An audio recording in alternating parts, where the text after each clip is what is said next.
Hello students, आज हम आप लोगों को कंडीशनल सेंटेंस के ट्रांसलेशन करने के नियम बताएंगे।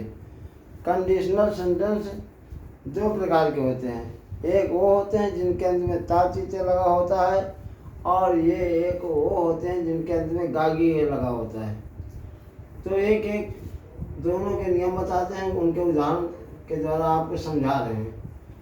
यदि कंडीशनल सेंटेंस के अंत में गागी लगा हो, रूल लिखते हैं। यदि कंडीशनल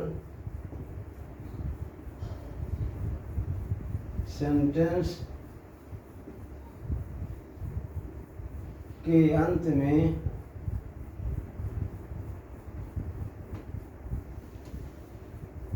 गागी ये लगा हो,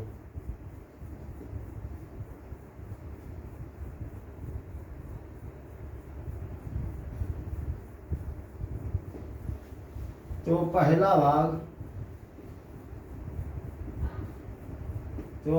भाग प्रेजेंट इंडेफिनिट में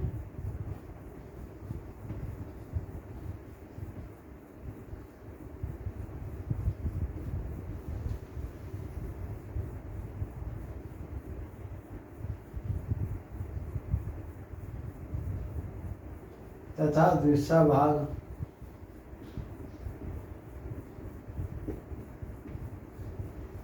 फ्यूचर इंडेफिनिट करते हैं। फ्यूचर इंडेफिनिट में करते हैं।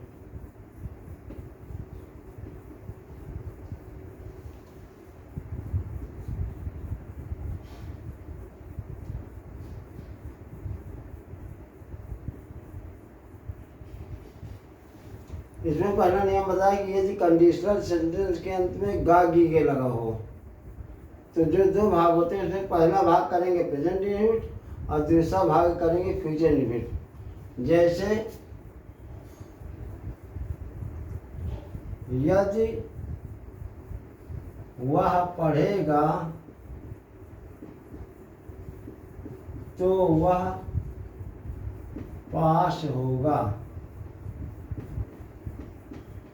देखो, ये इसकी कंडीशन है कि यदि वह पढ़ेगा, अगर पढ़ेगा तो पास होगा, नहीं पढ़ेगा तो नहीं पास होगा। तो ये कंडीशनल सेंटेंस में पहला पोर्शन जो होता है, यदि वह पढ़ेगा, इसको करेंगे प्रेजेंट इंडेफिनिट में। तो क्या हो जाएगा? If he reads.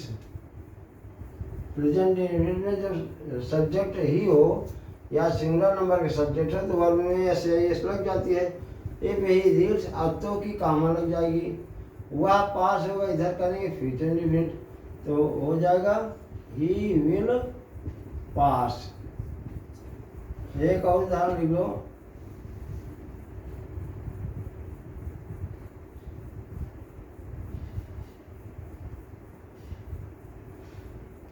यदि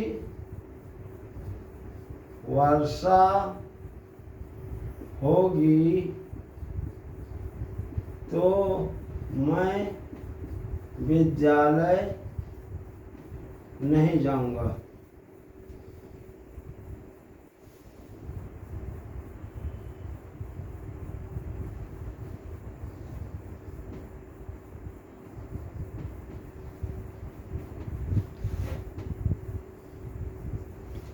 यदि वर्षा होगी तो इसको करेंगे प्रेजेंट इंडेफिनिट, और मैं विद्यालय नहीं जाऊंगा इसको करेंगे फ्यूचर इंडेफिनिट।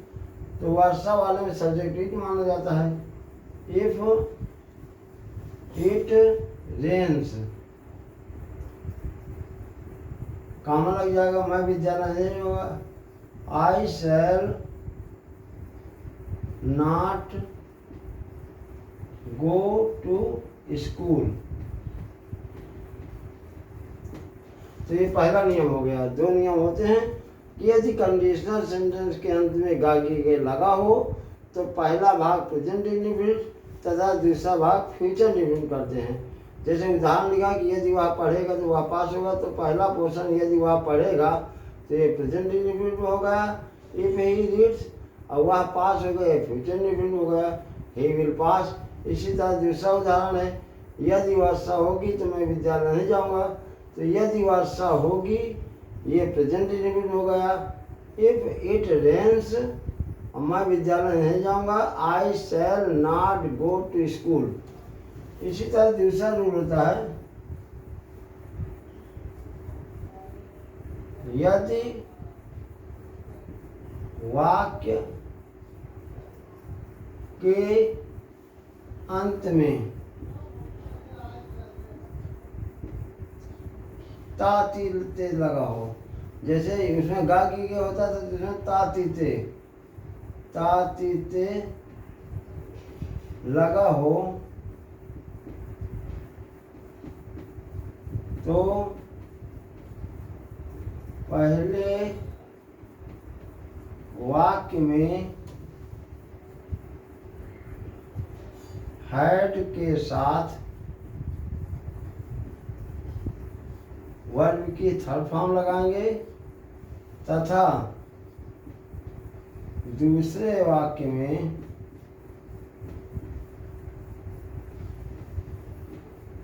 वुड हैव के साथ थर्ड फॉर्म लगाएंगे। वुड हैव के साथ वर्ब की थर्ड फॉर्म लगाएंगे।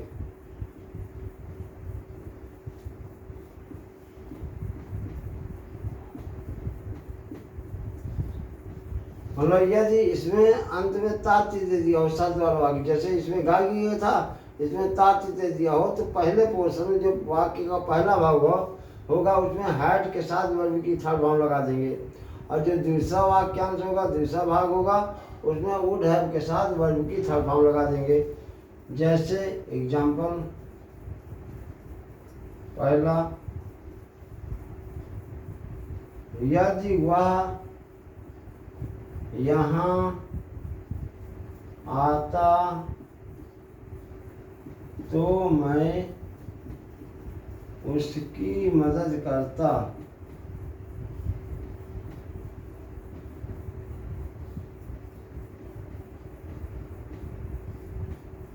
तो यदि वह यहाँ आता, इसको करेंगे हम, इसमें लगाएंगे हैड और वर्ब की थर्ड फॉर्म, तो क्या हो जाएगा इसका answer, if he had come here, तो की काम लग जाएगी, मैं उसकी मदद करता। तो इधर क्या लगता है, वुड हैव लगता है, I would have helped him.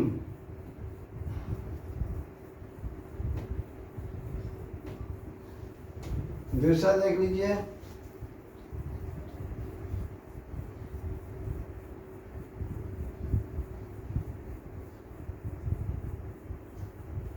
यदि तुम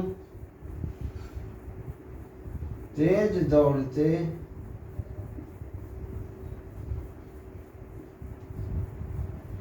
तो तुम दौड़ जीत लेते, दौड़ जीत लेते।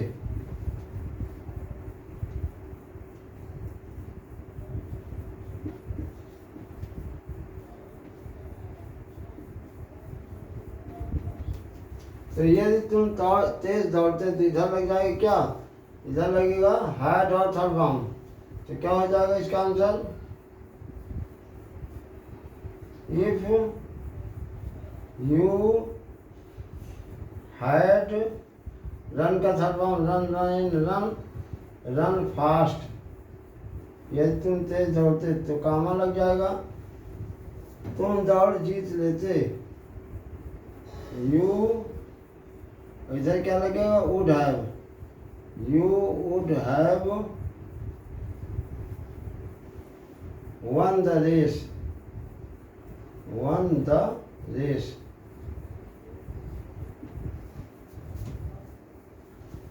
एक और उदाहरण देख लीजिए,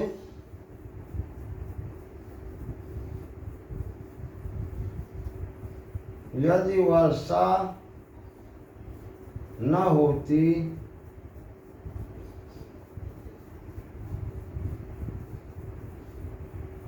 तो मैं बाजार जाता।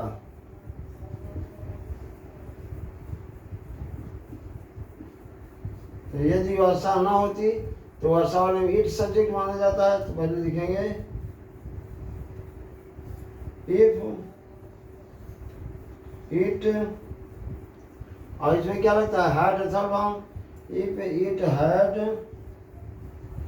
नॉट रेन्ड, यदि वर्षा न होती। हैड लग गया और चूंकि निगेटिव था तो नॉट भी लगा दिया, रेन्ड लिख दिया तो कि कहाँ लग जाएगा, मैं बाजार जाता। इधर क्या लगता है I would have gone to market.